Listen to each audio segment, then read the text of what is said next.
God says in Genesis 26:5, Abraham obeyed my voice, kept my charge, my commandments, my statutes, and my laws. Now that's kind of a curious statement here in Genesis 26, because the commandments, the statutes, and the laws had not been given at the time of Abraham. So how is it that God could say that Abraham obeyed my voice and kept my charge, my commandments, my statutes, and my laws? Well, the only way that he could fulfill the righteousness of the law is by faith. So we will follow that order, the order of the Father, the Son, and the Spirit, and we're going to take all the different words, the big words of salvation.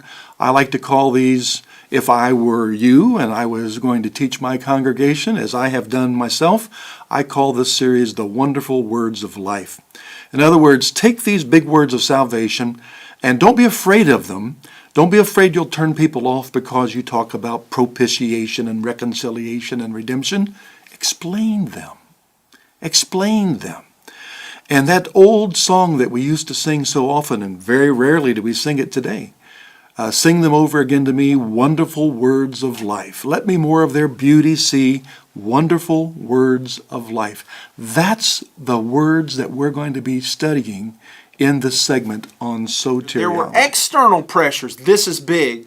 There was heresy, there was persecution. You need to know that. Two external pressures that called for the formation of a canon were heresies, big, persecution, big. Okay, if people were going to be willing to live their life for and give their life for a certain body of doctrine, they need to be sure they know which is the right one. He says, regarding the first way, the first and more manifest way is the argument from motion.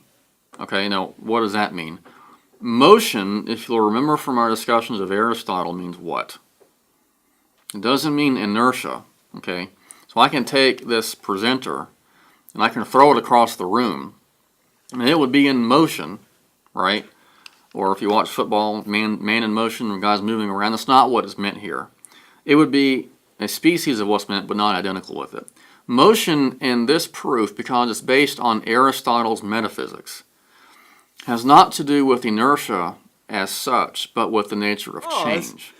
I'm thinking, well, maybe what I should start saying if somebody says, well, so Richard, when did you first start going bald? I go, I'm not bald, man. I've got spirit hair. What's wrong with you? Don't you have spirit hair? It just you just can't see it, but it's there. But don't you read your Bible? I got the same kind of hair God does. It's spirit hair. But in a more serious tone, I